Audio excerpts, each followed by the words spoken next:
Bon mes frérots ivoiriens, je crois bien que c'est l'heure.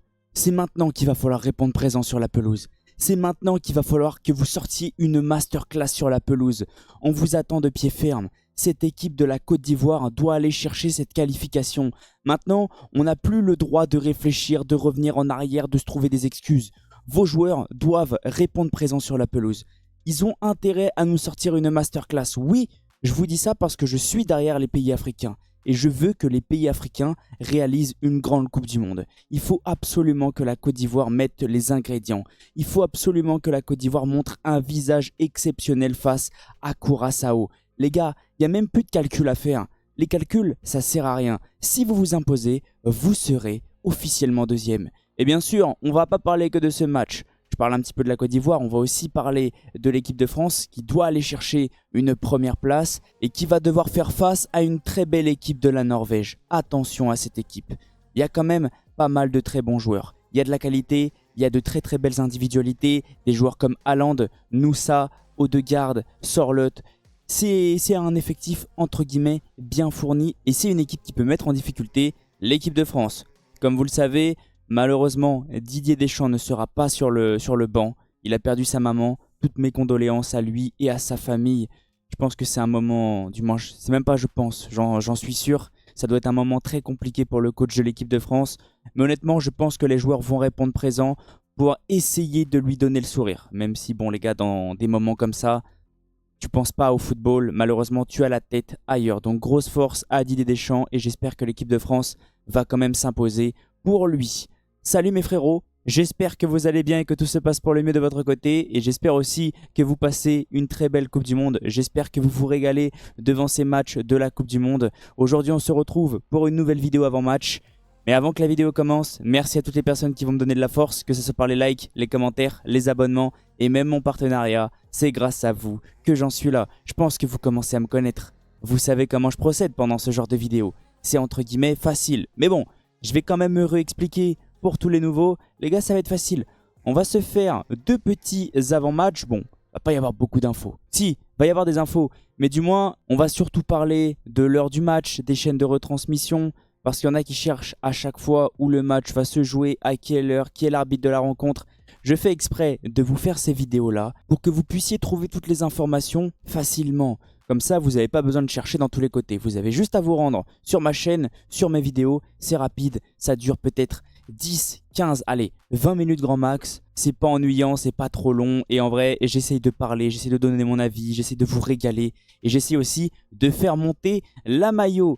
La Côte d'Ivoire va affronter Curaçao le jeudi 25 juin à 22 h au stade Philadelphia Stadium. L'arbitre de la rencontre sera Glenn Nyberg. Et au niveau des chaînes de retransmission, le match sera disponible sur deux... Ah, petite nouveauté, deux beIN. beIN Sport 2, beIN Sport 1. Alors peut-être qu'il faut... Bah non, il n'y aura pas de match. Ah, mais j'ai compris pourquoi. Parce qu'il y a un deuxième match. Il y a un match qui sera peut-être disponible sur M6. L'autre match sera peut-être disponible sur M6. Le match entre l'Allemagne et l'Équateur. Et ce match-là sera disponible sur 2 beIN et NCI. Au niveau du classement FIFA, Curaçao est classé 82e et la Côte d'Ivoire 33e. La Côte d'Ivoire est bien sûr favorite dans ce match, les gars. On va pas non plus s'inventer une vie, on va pas non plus se mentir. Faut être sincère entre vous et moi. La Côte d'Ivoire doit absolument plier cette équipe du Curaçao sans leur manquer de respect, les gars. Mais la Côte d'Ivoire est beaucoup mieux armée que Curaçao. Donc vous avez compris. Au niveau des joueurs blessés, absents ou suspendus, malheureusement, Wilfried Singo s'est blessé face à l'Allemagne. Je pense que c'est mort, hein, ça a l'air d'être une blessure musculaire. N'hésitez pas à me dire si vous avez plus d'informations dans les commentaires. Les gars, regardez les résultats. Mais l'Équateur, les gars, ils sont incompréhensibles. C'est une équipe que j'ai peut-être un petit peu trop surestimée. Ils ont fait 0-0, mais regardez les autres résultats. 2-0, 5-1, 4-1, 7-1. Il faut absolument que la Côte d'Ivoire s'impose face à Curaçao. Les gars, malheureusement, vos joueurs, ils vont être tendus. Je pense que là, ils vont être tendus. Il va y avoir de la nervosité. Ils vont stresser, mais il faut absolument qu'ils arrivent à débloquer la situation rapidement. Parce que plus les minutes vont avancer, plus vos joueurs vont commencer à s'énerver, à péter un câble. Il faut marquer directement. Dans les 15 premières minutes, tu mets le premier but et après en face, ils vont littéralement se découvrir. Alors peut-être que Curaçao, les gars, ils vont jouer comme face à l'Allemagne. Peut-être qu'ils vont essayer de jouer au football, même s'ils mettent 5 défenseurs.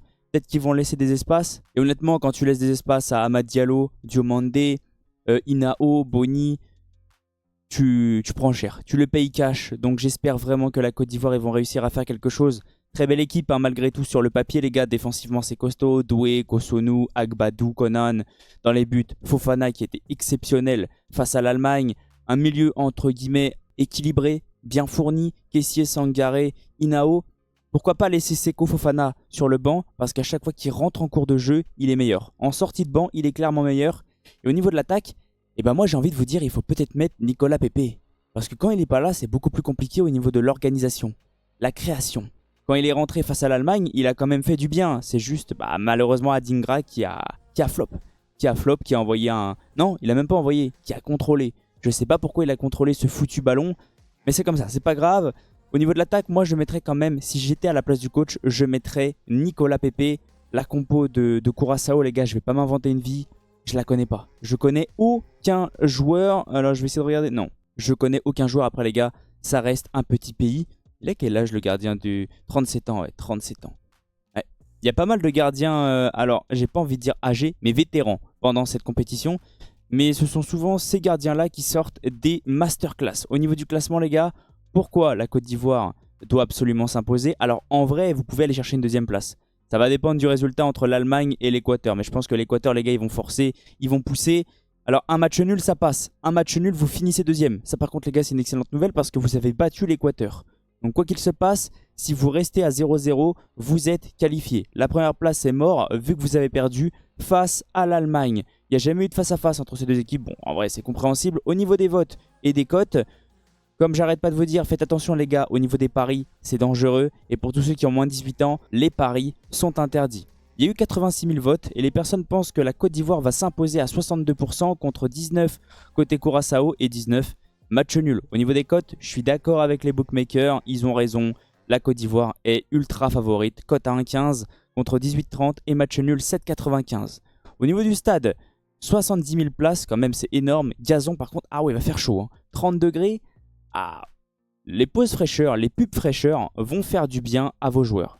Des fois, ça sert absolument à rien. Par contre, des fois, quand tu as du mal à développer ton football et que tu es littéralement étouffé, ça fait vraiment du bien, les pubs fraîcheurs. Vous inquiétez pas, mon prono, je vais le donner à la fin de la vidéo, comme je fais à chaque fois. Parlons maintenant du deuxième match entre la Norvège et l'équipe de France. Les gars, j'essaie de bourrer un petit peu. J'ai pas non plus envie de vous faire une vidéo de 60 minutes. J'aime pas ça, ça sert à rien, surtout pour des vidéos avant match. L'équipe de France va affronter la Norvège dans ce choc le vendredi 26 juin à 21 h au stade Boston Stadium. L'arbitre sera Michael Oliver, lui par contre je le connais énormément. Et bien sûr, au niveau des chaînes de retransmission, le match sera disponible sur beIN Sport 1 mais aussi en clair sur M6. Au niveau du classement FIFA, la France est classée 3ème. Je crois qu'ils ont doublé l'Espagne. Je sais pas, j'ai un petit doute. 3ème. Et la Norvège, 31ème. Au niveau des joueurs absents, blessés ou suspendus, aucun joueur n'est annoncé assis 1. Et bah oui, parce que Ryerson plutôt, est sorti sur blessure face au Sénégal. Je crois que c'était musculaire. Donc à voir qu'est-ce que ça va donner. Au niveau des derniers matchs, la Norvège, ils se sont imposés 2 fois. La France, pareil. C'est pour ça que c'est littéralement une finale. Alors le but du Sénégal, ça fait quand même mal à la Norvège. La Norvège, là les gars, ils sont obligés de s'imposer pour finir premier. Mais ça va se jouer à un but, hein. Ça va clairement se jouer à un but. C'est littéralement une finale les gars. C'est la finale de ce groupe. Sénégal les gars, faites quelque chose. Par pitié, essayez d'aller chercher une place de meilleur 3ème. Vous le méritez amplement. Au niveau des face-à-face, 2 face-à-face entre ces deux équipes, ça remonte quand même, hein. Et 2 matchs amicaux. Un en 2010, 2-1 pour la Norvège. Et un en 2014, 4-0 pour l'équipe de France. On a parlé de tout. On va parler vite fait des compos. Et selon moi, et ben en vrai, pourquoi pas remettre cette compo qui a plutôt bien marché face à l'Irak. Olysée les gars, dans l'axe, c'est fort. Dembélé, ça commence à aller un petit peu mieux. Il commence à trouver ses repères. Il est en mode rodage. Il est en train de se roder les gars. Il est en train de se jauger. Il a marqué, ça va le mettre en confiance. Ça va lui faire du bien ce petit but. Il a été décisif. Il a fait un match, alors pas un match stratosphérique, mais il y avait de l'amélioration. Au niveau des autres attaquants, Mbappé, bah c'est sa compétition, hein. On peut plus le critiquer, on peut pas le critiquer. Tant qu'il plante, eh ben on pourra pas le critiquer. Et bonne nouvelle pour l'équipe de France, hein, bien sûr, Michael Olysée, trop fort. Il est à 4 passes décisives d'égaliser 4 passes décisives, d'égaliser Lionel Messi. Je crois qu'il a 30 passes D et Messi, il en avait 34. Tête Colisée, là les gars, il est en mode faut faire des passes D. Et bien sûr Bradley à gauche, pour moi c'est le seul qui peut jouer à ce poste-là. Donc pourquoi pas. Au niveau du milieu, Koné a pondu une masterclass face à l'Irak. Il a été monstrueux. Les gars, peut-être que je suis pas objectif, mais moi je suis pas fan de Rabiot. J'aimerais bien voir un jour Warren Zaïre-Emery. Pourquoi pas Warren, hein? Warren Koné, ça pourrait faire un milieu exceptionnel. Et au niveau de la défense, je pense pas que ça bougera. Koundé, Upamecano, Saliba, même si les latéraux, ils n'ont pas marqué des points face à l'Irak. Je les ai trouvés en difficulté. Et bien sûr, Maignan dans les buts. Du côté de la Norvège, les gars, ça reste costaud. Hein. Odegaard, Sorloth, Haaland, Nusa, Ryerson. On a un doute, comme j'ai pas arrêté de vous dire. Mais ça reste costaud. Hein. Ils ont fait mal à cette équipe du Sénégal. Au niveau des votes, qu'est-ce que ça donne? 148 000 votes, 56... Ah, quand même, hein, c'est plus équilibré que ce que je pensais. 56% de personnes pensent que l'équipe de France va s'imposer contre 26% côté Norvège et 18% match nul. Au niveau des cotes, oh, là aussi, c'est quand même équilibré. Hein. Bon, la France reste favorite, hein, mais attention à cette équipe de la Norvège. C'est quand même, ça va être une grosse adversité, ça va être une très très belle opposition. La victoire côté français est cotée à 1,60 contre 4,85 plutôt pardon côté Norvège et 4,55 le match nul. Au niveau du stade, 64 000 places, gazon et 26 degrés. Et une chaleur un peu plus abordable. Ça va, il fait un petit peu moins chaud parce que les 30 degrés, ça va piquer. Hein. Par contre, la bonne nouvelle, c'est que la météo n'annonce pas qu'il y aura un orage. C'était un enfer face à l'Irak. C'était un enfer, je déteste leurs règles. Jusqu'à je sais pas quelle heure. C'est horrible. C'est littéralement horrible. En tout cas, je crois qu'on a fait le tour sur les deux matchs. Oui, c'est bon. On va pouvoir passer tranquillement à mon pronostic. Là, on est à 13 minutes. Ouais, ça va durer 14-15 comme à chaque fois. Au niveau de mes pronos, ça risque d'être compliqué, mais je vois la Côte d'Ivoire s'imposer. Même si un match nul, ça les qualifie, moi, je vois la Côte d'Ivoire s'imposer, même sur un gros score. Là, je pense qu'ils vont avoir faim. Je pense qu'ils vont avoir à cœur de se venger de ce match face à l'Allemagne. Ils vont surtout avoir à cœur de rendre fiers leurs supporters et même de se racheter aux yeux de leurs supporters. Je vois bien la Côte d'Ivoire s'imposer 4-1. Je prends un gros risque. Je vois pas mal de buts. Même s'il y en a qui vont me dire dans les commentaires, MTO, t'exagères un petit peu. La Côte d'Ivoire, elle marque pas tant que ça. Moi, je les vois littéralement faire mal à Curaçao. Je pense qu'ils vont jouer libérés. De toute façon, s'ils veulent jouer libérés, comme je vous ai dit au début, il faut marquer rapidement. Dès l'entame de match, tu les piques. Comme ça, après, ils vont sortir de leur match. On l'a vu hein, face à l'Allemagne.